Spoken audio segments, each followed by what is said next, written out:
आपको अभ्यास की ताकत पता है?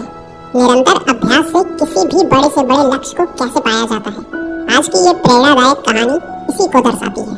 दोस्तों, बात है पुराने जमाने की। तब ना स्कूल होते थे और ना ही किताबों से भरी अलमारियां। बच्चे अपनी पढ़ाई के लिए गुरुकुल जाया करते थे।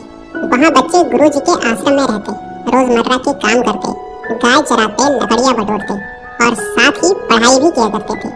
ऐसे ही एक कहानी है वरदराज की। वरदराज भी अपने गांव से गुरुकुल भेजा गया, जैसे बाकी बच्चे जाते थे। वो भी वहां पहुंचकर अपने बाकी साथियों में घुल मिल गया। सब साथ खेलते खाते, आश्रम का काम करते। लेकिन एक ही जगह थी जहां वरदराज अपने दोस्तों से बहुत पीछे था, और वो थी पढ़ाई। गुरुजी जो भी पढ़ाते, वरदराज की समझ में बहुत कम आता। अक्षर, श्लोक, अर्थ सब कुछ उसके लिए उलझे धागों जैसा था। गुरुजी समझाते समझाते थक जाते, मगर वरदराज के सिर पर तो मानो बात ही नहीं चढ़ती। धीरे धीरे उसकी हालत ऐसी हो गई कि आश्रम के बच्चे उसे ताने मारने लगे।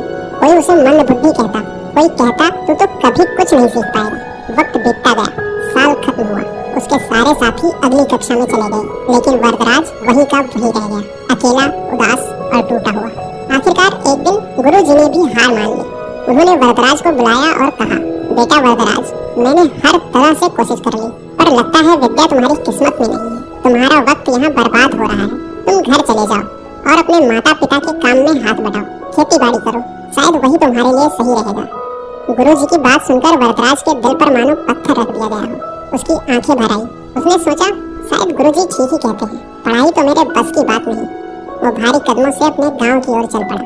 दोपहर का वक्त था, सूरज सिर पर आग बरसा रहा था। वरदराज को बहुत प्यास लगी। वह चारों तरफ देखने लगा, कहीं पानी मिल जाए। तभी उसने देखा थोड़ी दूर पर कुछ औरतें कुएं से पानी खींच रही थी। वो जल्दी जल्दी वहां पहुंच गया। कुएं के पास उसने देखा कि पत्थरों पर गहरे निशान पड़े हुए थे। उसे बड़ा अचरज हुआ। उसने एक औरत से पूछा, माता जी, ये पत्थर पर इतने गहरे निशान कैसे पड़ गए? क्या किसी ने इन्हें तराशा है? औरत ने हंसते हुए कहा, नहीं बेटे, इन्हें किसी ने नहीं तराशा। ये निशान तो इस रस्सी के रोज रोज कुएं में ऊपर नीचे आने जाने से बने हैं। देखो, ये रस्सी कितनी पतली और कोमल है, फिर भी रोज रोज के घिसने से इसने पत्थर में इतने गहरे निशान बना दिए। बस यही बात वरदराज के दिल में तीर की तरह जा लगी।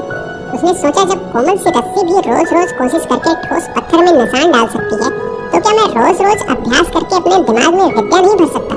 उसकी आंखों में नई चमक आ गई। अब वरदराज को यकीन हो चला था कि लगातार मेहनत से नामुमकिन भी मुमकिन हो जाता है। वरदराज ने वही कुएं के पास फैसला किया, मैं हार नहीं मानूंगा, मैं वापस जाऊंगा गुरुकुल और तब तक कोशिश करता रहूंगा जब तक सीख न जाऊं। वो फौरन वापस गुरुकुल लौट गया। उसके लौटते ही सब हैरान रह गए।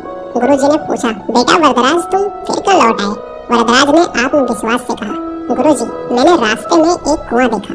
वहाँ रस्सी के रोज रोज घिसने से पत्थर में निशान पड़ गए थे। तो मैंने सोचा कि अगर पत्थर पर निशान पड़ सकते हैं, तो लगातार अभ्यास से मेरे दिमाग पर भी विद्या की छाप जरूर पड़ सकती है। गुरुजी, मुझे एक मौका और दीजिए। मैं मेहनत करूंगा, रोज करूंगा और तब तक करूंगा जब तक सीख न जाऊं।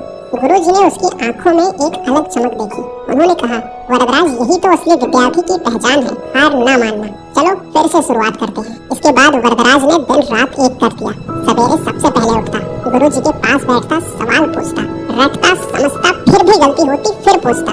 उसके साथी पहले उसे मंदबुद्धि कहते थे, वही अब उनकी लगन देखकर दंग रह गए। धीरे धीरे वरदराज की पढ़ाई में पकड़ मजबूत होने लगी। उसे श्लोक याद होते चले गए, व्याकरण की गुत्थियां सुलझने लगी। कुछ ही सालों में वरदराज, जो एक वक्त मंदबुद्धि कहलाता था, इतना बड़ा विद्वान बन गया कि उसकी ख्याति दूर दूर तक फैल गई। उसने संस्कृत व्याकरण की महान किताबें लिखी, लघु सिद्धांत कौमुदी, मध्यम सिद्धांत कौमुदी, सार सिद्धांत कौमुदी और गीवाण पद मंजरी।